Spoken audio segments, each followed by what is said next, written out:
quick. Practically doing nothing. Yeah, kind of like an idle game almost.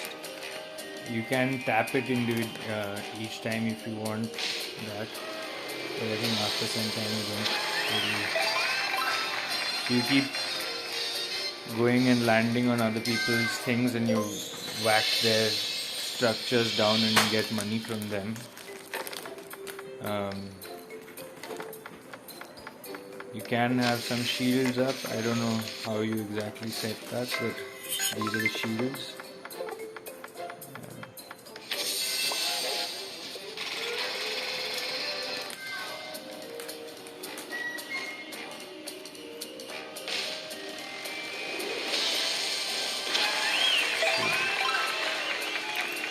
Basic idea is you can keep knocking down people's structures a little bit, and others can, if they land on your thing, they can knock down your structure. There's also these little coins that appear, so if that's there, then that means that you'll charge somebody rent for your property. So, but how do you know which one is yours? That when you're building, then you can see it. You choose it or they choose it? This is their stuff that they've built up. Just now, once I run out of rolls, then I'll build up. And you can just, there's these little structures, you can keep upgrading them little bit. Once you fill that up, then you move to the next city. And that's kind of like your level progression. And these are these small little games that come in between. Again, ways of taking money from other people. And this chance kind of thing. It works on this what's called like a revenge mechanic on some level. So you can go back and attack the person who's taken money from you, and it increases engagement or increases the chance of people coming back to play, right? That's the basic idea. There's a heavy tie-in with Facebook, so they've got the community kind of working on Facebook. There's some cards you can trade. You can have your Facebook friends who, whatever, you can attack them, they can attack you, that sort of thing. Right now, like I've set this to 3 times, like a multiplier, so it's using 3 of my dice rolls and giving me 3 times the rewards. I guess because otherwise it would be like, it would take a really long time to go through all the dice rolls.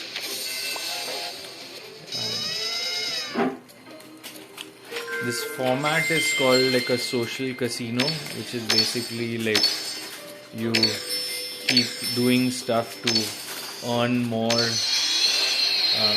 money and compete on that kind of level, and you have lots of these things sort of popping up and little explosions and all that kind of stuff. When you run out of dice rolls, then you pay some money, or alternatively you invite some friends or whatever, connect and get more things. So that's like either you pay them or you increase the community. So now that I've run out of dice rolls, what I can do now, I can just sort of do my building. So each level you're going up, you're going to have more and more things to sort of build out. So, and they're going to cost more. And the more you build, this also gives you some kind of progression. It gives you some dice to roll, keep you playing. Different little tricks to sort of keep you playing the game. They have these little activities, little events which take off on the side, which also work as a way to kind of keep you playing. Like, if you, within the next 5 minutes, if you score this, then you will get to play so much, whatever.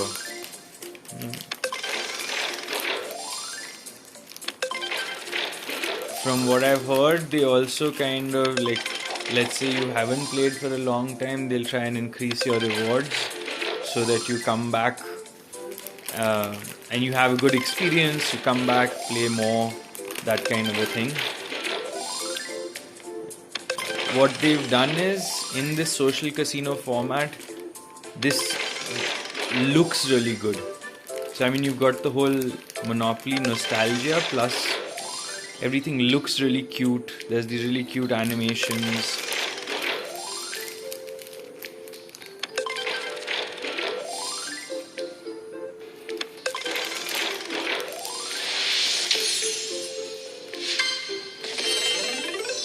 So idle games typically also kind of work like social casinos on some level.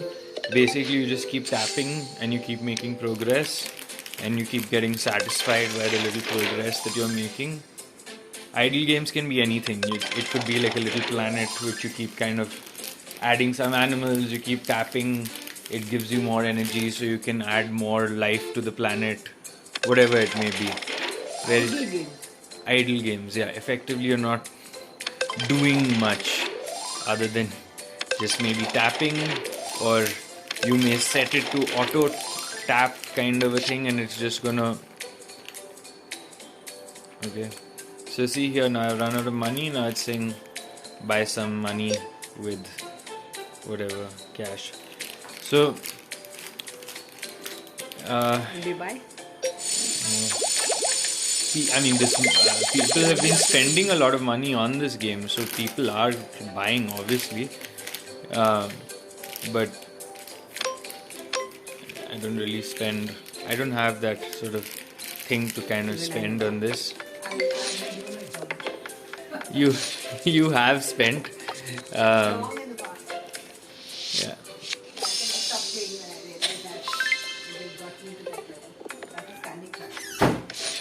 I suppose, I mean, I don't know, in this game if I would do that. It's too early in the game for me to say that I would pay for this right now. Maybe if I have a much deeper commitment to it, I would. But there are enough people who do like get committed to these games. They really want to kind of build stuff up. They really enjoy it, so they end up paying. And these guys have been making a lot of money. They've also spent a lot of money on advertising and stuff.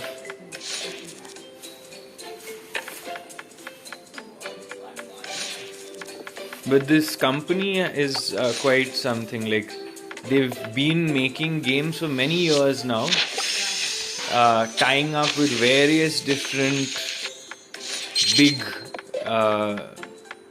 IPs, intellectual properties, brands, these kinds of like Monopoly, Star Wars, bunch of different people, and making different games. And various investments along the way. They bought some companies along the way. Whether some of those things were good investments or not requires a little more studies. I mean, just studying to see, like, did it make sense? Did it sort of not? We've done a sort of breakdown of it.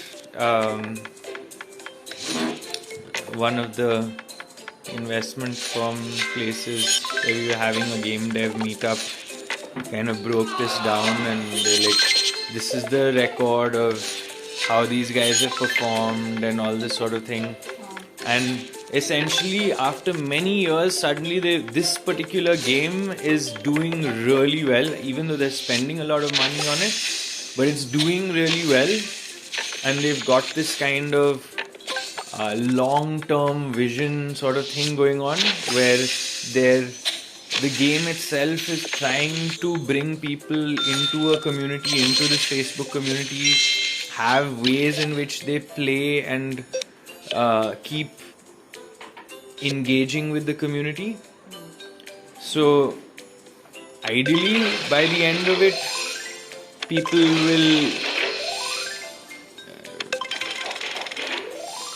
be there, have enough like organic growth, tell their friends about it, all that kind of stuff.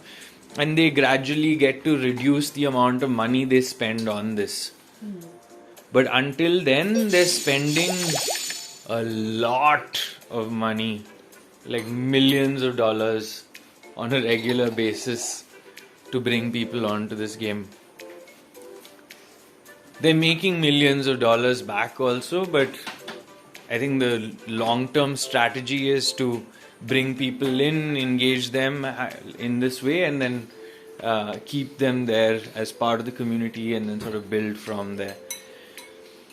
And the person who is vice president of user acquisition for this company, she used to work in this casino games company, which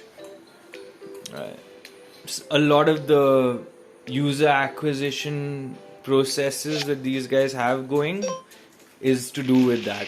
A lot of the way this game is working,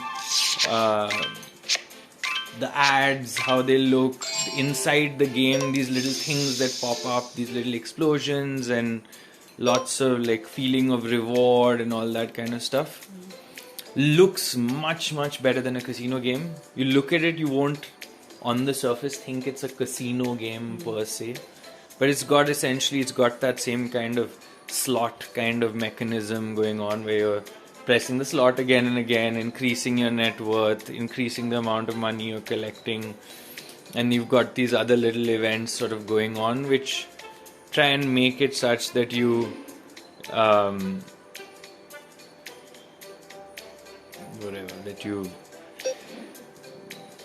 keep playing various little things.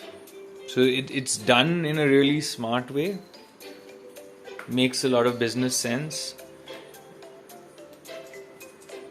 and overall it's got a fun kind of thing to it. So it's an interesting study to see both the company, how it's kind of evolved to this position,